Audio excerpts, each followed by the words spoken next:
The end. Either the shortest sermon you've ever heard, or where we begin today. The end. As is often true as followers of Jesus, we actually end today where we begin. And what do we mean by that? Well, believe it or not, today we are just 2 weeks away from the beginning of Advent, a new church season and a new church year. With Advent, we begin again to journey with Jesus from his birth to his earthly pilgrimage, to his crucifixion, and to his resurrection. One of the ways we do this from year to year is to journey with Jesus through the lens of a different gospel writer. Many of our gospel readings in the seasons of Lent and Easter are from the Gospel of John. So John doesn't get his own year. The Gospel of John shows up every year, but the other three, Matthew, Mark, and Luke, are on a 3-year rotation. We journey with Jesus in the Gospel of Matthew, and then in the Gospel of Mark, and then in the Gospel of Luke. And we begin this journey on the first Sunday of Advent. So 2 weeks from now, get ready for the Gospel of Luke. It's going to be a Good Samaritan year, because that story is only in the Gospel of Luke in the 10th chapter, and so we only get to hear it on Sunday mornings once every 3 years. So that's coming up this summer. But today we end where we began. We have our final gospel lesson from the Gospel of Mark. Chapter 13, we actually started in this chapter the first Sunday of Advent a year ago. Not this exact reading, some verses a little bit ahead, but on the same theme, the end. Today, Peter, James, John, and Andrew want to know when. When, Jesus, when will it be? They are sitting on the Mount of Olives with a panoramic view of Jerusalem and especially of the temple, this impressive, imposing, and important building, the sign of the continuity of ritual and worship that has happened in this place, the sign for so many of the very relationship between God and God's people. Jesus has just shared that this sign, this symbol, this building will have an end. The temple will be thrown down, stone falling upon stone. The end. And the disciples want to know when. When will this be, this end? When will be the sign that all these things are about to be accomplished? And then Jesus shares the signs. When you hear of wars and rumors of wars, do not be alarmed. This must take place. But the end is still to come. For nation will rise against nation and kingdom against kingdom. There will be earthquakes in various places. There will be famines. This is but the beginning of the birth pangs. I don't think we need to do a review of the year's headlines to recognize that these signs feel very close. Perhaps even amplified in ways that we haven't known before. Perhaps even putting us in the company of Peter, James, John, and Andrew asking Jesus, when? When will this be?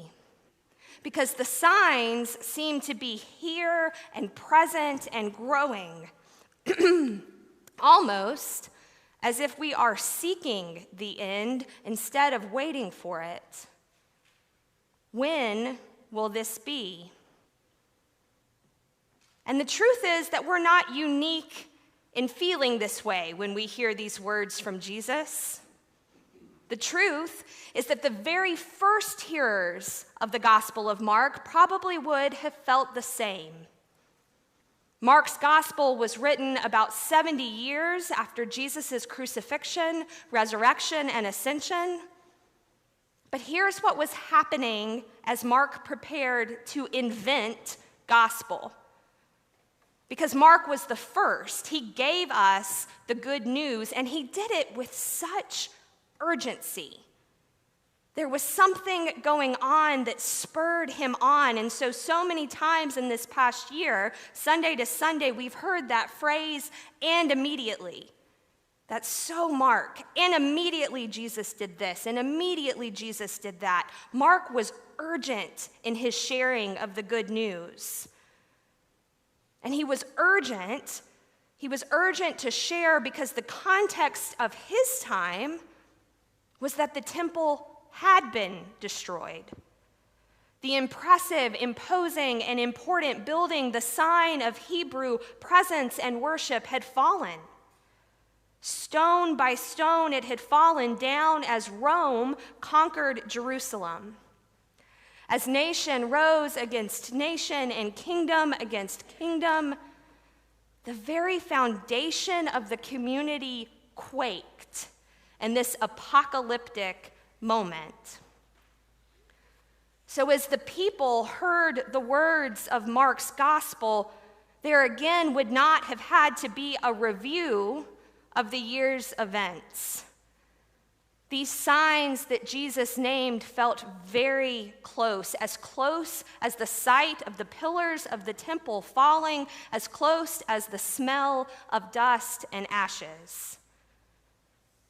Those first hearers of Mark's gospel didn't just join Peter, James, John, and Andrew. They were Peter, James, John, and Andrew, asking Jesus, "When will this be?" So in those signs, nation rising against nation and kingdom against kingdom and natural disasters and human suffering, Jesus seems to describe the human experience, the experience of those first hearers of the Gospel of Mark, and in so many ways our experience today. The experience of living in a world created and loved and redeemed, but not yet fully reconciled to God. A world where there is sin, where there is injustice and oppression and apathy and greed, where all the signs from the time of Mark's first hearers to us today seem to be here and present and growing. When will this be, Jesus? In the midst of the disruption, chaos, and confusion, as so much that we consider impressive, imposing, and important comes falling down, when, Jesus, will you come and accomplish all things? When? We're watching the signs. And then right here, in Mark chapter 13, written to a community who knew disruption, chaos, and confusion, and also written to people in all times and in all places who know disruption, chaos, and confusion. Written to us, to people who know pandemic and political division and community strife and distrust. Jesus says this: beware. Beware that no one leads you astray. Many will come in my name. It's not about the signs, Jesus says. It's not about the signs. It's not about when, because from generation to generation until the world is reconciled to God in me, there will be disruption. And there will be chaos, and there will be confusion. Nation rising against nation, kingdom against kingdom. The earth will quake, and there will be famine. Your job is not to look for the signs. Your job is to know and remember who you follow. As saviors emerge, little s saviors, as saviors emerge, promising an end to the disruption and order out of the chaos and clarity and the confusion, beware, Jesus says. Remember that you follow me.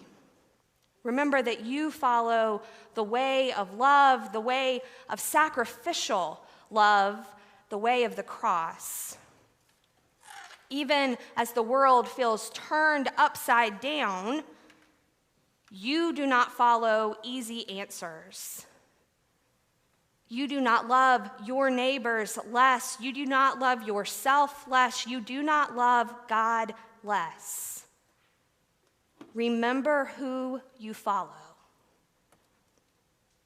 And so it's fitting today that we come to the end of our time with Mark, because Mark wrote for a community mired in the muck of the world. He wrote to remind them and to remind us who it is we follow. To remind us that there is not only some good news, but that there is the good news. And so we go back to the beginning, to the very first verse of the Gospel of Mark. And so Mark, writing to this community mired in the muck of the world, he starts his gospel, he invents gospel, he shares the good news in this way. The beginning of the good news of Jesus Christ, the Son of God. The beginning of the good news of Jesus Christ, the Son of God. That is who we follow. We follow Jesus the Christ. We proclaim Jesus, the Son of God, and we do all of that as the stones fall around us. We know that in Jesus, the kingdom of God has come near, and we believe in that good news. And so you'll forgive the REM line, but even if it may be the end of the world as we know it, even if it was or may be the end of the world as Mark's first hearers knew it, as long as we keep following and proclaiming Jesus, we will be fine.